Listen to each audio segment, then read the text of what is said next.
Yes, children. So finally, we understood about the uses of this minerals. Okay. So only this many points we have got in your textbook. But I want you all to go through some other books and write your own, the uses of this minerals. Okay. Hope you guys understood, right? Apart from this uses, everyday life we are using this minerals for the many reasons. Okay, I want you all to write the benefits or uses of this minerals in our everyday life. Okay, fine children. Then we'll continue for the next concept. See here, the uses of minerals that we have seen, like a quartz we'll use for a making of the glasses, and coming to the diamond we'll be using for making of the jewelries, and many other things like the iron and all we'll be using for everyday life. Many things that we'll be using in our everyday life made up of iron, and will be, you can see this, just a minute. Yes, see here, the hematite will be using for making of a art like a toys and all. Okay, so I want you all to write your own advantages or benefits of the minerals. Okay, hope you guys understood, right? So we understood about the distribution of minerals and we understood about the uses of minerals, and next we'll go for, yes, so this concept from our the lower classes we have learnt. What do you mean by renewable and non-renewable resources? Yes, children, come out once again. What do you mean by renewable and non-renewable resources? Yes, renewable means the resources which can be reused, renewed, very faster. But non-renewable resources will take lot of years, lot of time to reform it. Okay, see here, renewable resources, these resources are renewed or replenished by nature in a short span of time, very short span of time will be regained. We can reproduce these things by the nature. For example, we can see that is solar energy, wind energy, okay, water, all those things. Coming to the non-renewable resources, what happened, once we start using of these resources, this will start replenished. That means it will start exhaust. So once it started exhausting, of course it will take years together, hundreds of years together to reform it. See here, these resources may not be replenished by nature or take very long geographical time to be formed again. So it will take lot of time. For example, fossil fuels or like the petroleum and other things. Okay, so once we start using these things, what happens? It will start exhaust. So once it start exhaust, what happens? We cannot be replenish it very faster by the nature. It will take long years together to replenish. Okay, see here. Renewable resources can be divided into, 1 minute children. Yes, renewable resources can be divided into continuous and flow. But here non-renewable resources can be recyclable or non-recyclable. Okay, so here will be continuous flow, and here we can see that recyclable or non-recyclable. So the first thing you have to understand, what do you mean by renewable resources, non-renewable resources. Okay, what are the example? That is more than enough, children. So hope you guys understood what do you mean by renewable resources and non-renewable resources, right? Okay, and next we'll go for the examples. We can see here. See here, the energy sources, that is renewable and non-renewable. So coming to the renewable, yes, it is wind energy, hydropower, and solar, the solar energy. Sorry children, Yes, solar energy. These are all the things we'll be seeing for the renewable. And coming to the non-renewable, we can see like oil, coal, nuclear energy, natural gases, and some other things like petroleum. That is what oil we are considering. Okay, hope you guys understood about the difference between renewable and non-renewable. Right? Renewable means it is a continuous. We'll be getting from the nature. It will not get exhaust. Okay, even though if we'll be replenishing, we'll be getting these things by the nature. But coming to the non-renewable, what happens to once it gets exhaust, it will take long years together to regain it or replenish it. Okay, hope you guys understood, right? Okay, children. Yes, and the next, why we have seen all these things, because we are going to see about conserving minerals. Why we are conserving the minerals? Conservation of minerals. See here, minerals are non-renewable resource, takes thousands of years for the formation and concentration of minerals. So that is what till now we have understood the difference between renewable and non-renewable. What do you mean by non-renewable resources? Yes, once this non-renewable resources got exhaust, so it will take long or thousands of years for the formation. Okay, so that is what here we can see, that is coal, it may be a nuclear energy, or it may be a fossil fuels, or it may be a natural gases, or anything. So the rate of formation is such, the much smaller than the rate at which the human consume these minerals. So what happens here?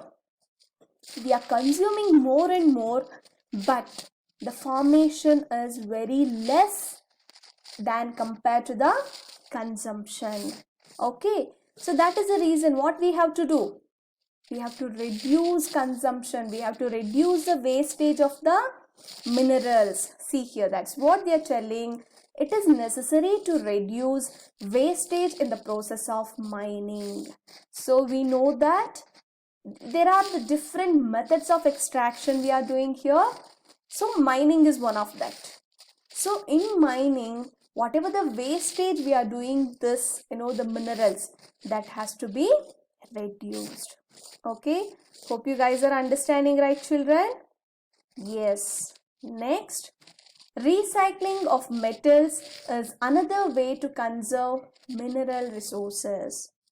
So what is the one more method? Recycling, reusing of the minerals or reusing of the metals. It may be like iron, copper, whatever. We have to recycle it, reproduce that, and we have to reuse that. Okay, hope you guys understood about the conservation of minerals, right? Yes, though these minerals are maximum non-renewable sources. Okay, non-renewable sources means it will take lot of time to replenish, thousands of years to replenish. Okay, so that is the reason we should not waste this minerals, because consumption is more than the formation. So that is the reason we have to reduce the wastage of the usage of minerals, and again we have to recycle, that means reuse these metals. Okay, hope you guys understood, right? Okay, children. And the next one, we are going to see about power resources. So coming to the power resources, so it will be like everyday life we have depended on this power, energy. Yes or no, children? Of course, without power, without energy, there is nothing in our life. Okay, for everything we are depending on this power. So that is what here they are telling. Power or energy plays a vital role in our life. Yes or no, children? Do you agree for this or not? Yes, we have to be agree for this, because everything, whatever the work we are doing, we have entirely depend on this power or the energy. Okay, Let us see that. So we also need power for industry, agriculture, transport, communication and defense. Of course, for all the activities in our life, we have depended on the power or the energy. Okay, so we started using this power even in the industries. That's for the manufacturing activity and even for agriculture, for the pump set and other, the work, and coming to the transportation, the metro and all those things, and coming to the communication and even in the defense. Okay, we started to depend on the power or the energy for our daily life. See here. And the next concept we are going to see about power resources may be broadly categorized as conventional and non-conventional resources. So guys, we are going to see that the sources of energy. Okay, sources of energy. There are two kinds. One it is the conventional and the non-conventional.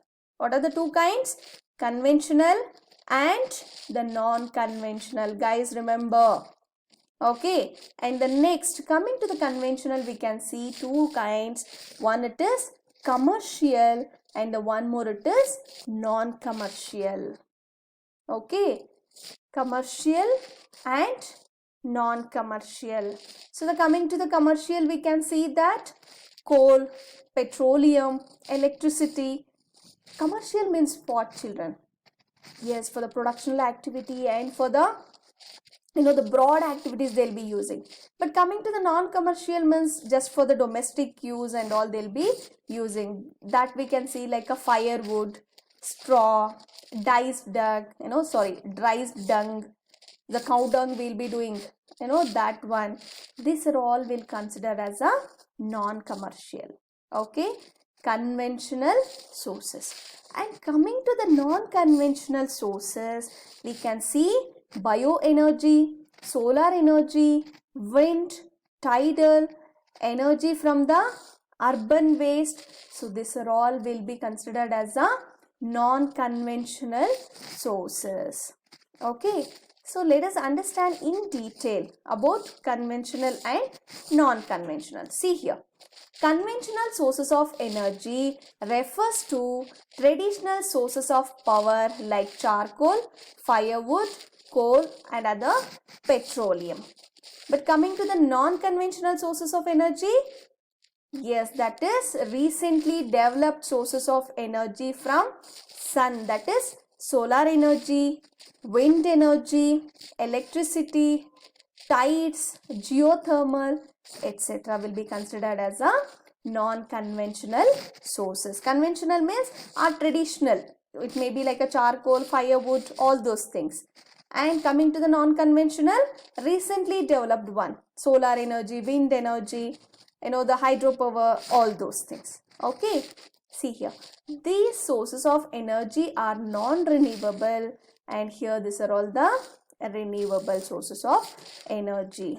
Generation of energy is expensive, and here India cost of generation is high but cheaper in the long run. So the beginning investment will be more, but once we start using this energy will be quite less. Okay, but here coming to the conventional sources is like a pollution. It causes pollution, but coming to the non-conventional, it is eco-friendly.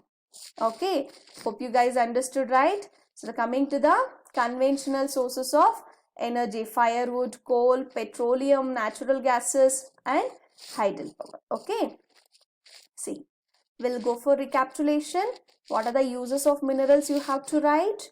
And what do you understand by the conservation of minerals? That you have to write. Differentiate between conventional and non-conventional sources of energy, and even the renewable and non-renewable sources of energy. Okay, hope you guys understood, right? Guys, distribution table you have to make your own and copy it in your classwork. Okay, fine children. If any doubts, guys, let me know. I am there to help you out, children. Okay, the next explanation we'll see in the next class. Thank you.